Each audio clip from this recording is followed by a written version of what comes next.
Here to dissect all the big stories is our football reporter, Rob Schofield. Rob, let's talk a little bit about that Madrid derby and Real Madrid, perhaps, turning a corner. Yeah, it does look like it. There's been glimmers of good form in what's been a very up-and-down season for Real Madrid, but this looks a little bit different. 6 games unbeaten. They've scored 17 goals in that time, and they're just looking a lot more convincing. They are already 2-0 up against Victoria Pilsen. Do you think this might settle them a little bit? Possibly. Real Madrid are starting to look like Real Madrid again, which seems like a strange thing to say, but yes, Karim Benzema showed very neat feet after about 20 minutes or so to get the opening goal, and Casemiro heading in. You might feel confident that they should secure those 3 points today. Yes, absolutely. But a lot's changed in 12 months, Holly. This time last year, City already had a 5-point lead at the top of the Premier League. So the fact that they need a result today to move back above Liverpool shows us we do have a genuine title race on our hands. You can see Ipswich have taken the lead against struggling Bolton. Let's get to Rob Schofield for details of that goal. Yeah, James Norwood from the penalty spot has put Ipswich 1-0 up here. His third goal in 3 games. This young Bolton side had held out well for the first 20 minutes or so, but pressure was really starting to build, pinballing around the area, and there was a handball in there as well. Penalty given, penalty scored, Bolton 0, Ipswich 1. There's only one topic on the back pages, and we're not making plans for Nigel. No, we're not.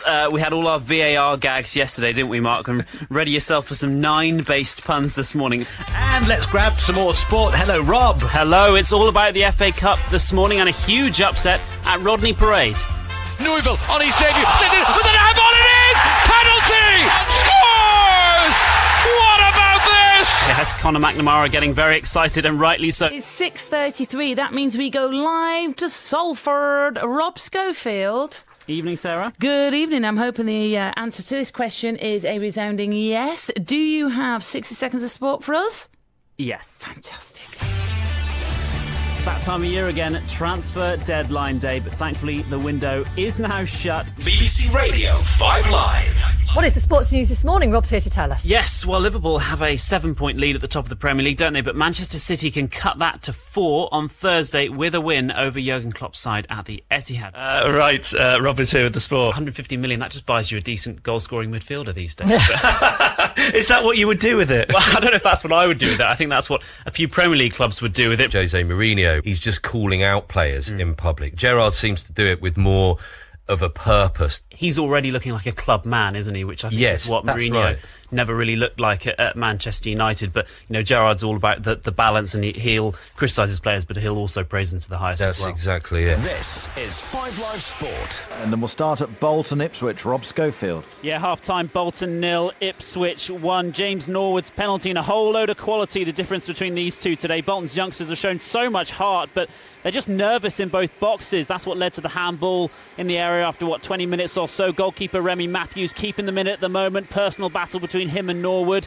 Attendance down here by almost 2,500 today. Understandable with all the issues, I suppose. But those who are here are giving their team everything. Bolton trail Ipswich 1-0 at the break. And a goal in our featured game in League One at Bolton. Rob Schofield. Bolton 0, Ipswich 2 now. Dano Gwion-Edwards on the follow-up. It was James Norwood's shot that was blocked by Remy Matthews. He's been heroic already in this second half, tipping one round the post, one over the top and a corner, but he couldn't keep this one out. Ipswich now 2-0 up. 2 Crawley 1. You're up to date after we've brought you news of another goal at Bolton. Rob Schofield. Bolton 0, Ipswich 3. Cruel this on the home side. A mix-up at the back by these young defenders. Gwion-Edwards ended up playing the ball directly across the line for Caden Jackson to poke home for what will have been millimetres. Bolton 0, Ipswich 3. Right, let's go to the other game tonight in the Champions League. Rob Schofield is going to keep a close eye on Bayern Munich against Besiktas. Rob, good evening. What are you expecting?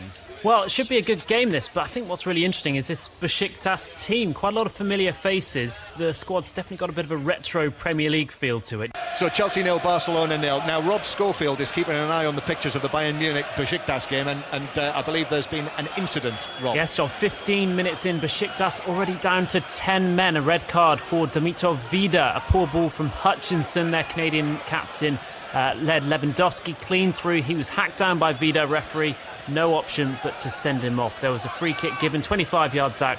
James Rodriguez took it, just dipped over the crossbar. 0-0, put Besiktas down to 10 men. The World Athletics Championships on 5 Live. Meanwhile, Rob Schofield, that pole vault, where are we? Remind us. Renaud Lavinelli has just taken the outright lead in that huge jump. He was in 6th place, but the world record holder showed Birmingham why with a huge vault of 585. So the 3 big names in this pole vault have cleared the current height. The Football Daily from BBC Sport and BBC 5 Live. Let's talk to Rob Schofield then, who's been sitting in front of about 7 different screens watching all the other Champions League matches going on. Atletico caught my eye as well tonight. I do wish I could forget Napoli's game, though. Although it was a 0-0, it was their kit. On Fashion Week in Milan, which we were talking about earlier, they were wearing a panther emblazoned number in Belgrade. Funnily enough, that's what we're all wearing sitting here, Rob. Jadon Sancho made his Champions League debut for Dortmund, didn't he? Yeah, he's got 4 assists in 96 minutes of football in the Bundesliga, had his first start in Europe, 18 years old, becomes the youngest English player to make his Champions League debut for a foreign club. Here's one for you guys, though. Who do you think was the last English player to make his Champions League debut for a foreign club? How far back are we going, Rob? Give us a hint. 2009, not too long Okay, so ago. not too long. Maybe give you a couple of minutes. Dunno? Should we leave it with you? I'm trying to compile my match report. Leave it with Dano. Leave it with Dano for a few minutes. Don't leave it with me. Yeah, I was going to say Eric Dyer for Sporting Lisbon. Do you want the answer? Go on. Olympiacos, Blackburn and Rotherham legend. Wow, Matt Derbyshire. My old teammate. Wow. There you go. Yeah, you could have left us sitting here all night, to be honest. You'd have been kicking us out the ground. I'm not sure we'd have got there yet, no, would we? That was a good quiz question. It's a good one. Sports World with Rob Schofield, live on the BBC World Service. So let's head to Vicarage Road, where Newcastle, who've only won 1 in 6, lead Watford. Vicky Sparks, Rafa Benitez's side have had the ball in the back of the net twice, but only one of them has counted. Yes, and Salomon Rondon. Vicky, thank you. They don't get much bigger than bottom side Huddersfield, away to second bottom Fulham. Uwe Rosler told us in the first hour of Sports World that neither side could afford to lose this one, so a goalless draw. Understandable, I suppose, John Southall. Yeah, probably doesn't get much worse than this first half either. Well, Leicester have beaten Chelsea and champions Manchester City in the festive period. How have they got on in the first 45 minutes at the King Power against Cardiff, Pat Murphy? 0-0, it was always going to be difficult. Also half-time at the Amex Stadium, where Everton are looking to win consecutive Premier League away games for the first time in over 2 years. But as so many teams are finding this season, Henry Moran, Brighton is a very difficult place to go. Absolutely. Yet Liverpool need goals. So who better to tell us how they should go about it than the Premier League's all-time top scorer, Alan Shearer, who's also part of the BBC's coverage at Anfield. Alan, good to have you with us. Good evening. If you were Jurgen Klopp tonight, how would you go about this game? Well, you've got to go into it thinking and believing you can get through. Otherwise, there's no point in turning up. And Ollie, City weren't the force they are when you were playing for United. How strange is it to see this change and this somewhat gulf in quality, or at least placings on the Premier League table at the moment? No, well, you know, when we won the Champions League, I think Man City were in League One. I think they got promoted that year, so we didn't have that rivalry really. Live on the BBC World Service, this is Sport Today with Rob Schofield. The match was particularly notable for bowler Dale Steyn, becoming South Africa's leading wicket-taker. Probably more relief, really, than anything else. Well, Dale, you mentioned this kind of sabbatical and how you were able to almost dip into normal life. 35 years old now. How many more do you have in you, or are you starting to think about life after cricket? Look, I'm going to joke and say that when Jimmy Anderson retires, I'll retire. But, and I'm just kidding. The Women's World Cup, live with Rob Schofield.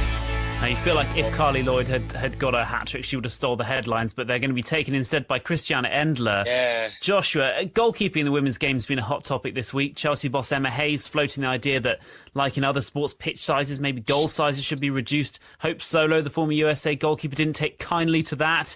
Yeah. Anyone tarnishing all women's goalkeepers with the same brush should watch Christiane Endler, shouldn't they? She was superb. I mean, like I said before, she's one of the best goalkeepers, if not the best goalkeeper in this tournament. And that's about it from me. Remember, you can get in contact via email, rob.schofield@bbc.co.uk. I'm on Twitter and Instagram as well. Just search Rob Schofield 93. Thanks for listening.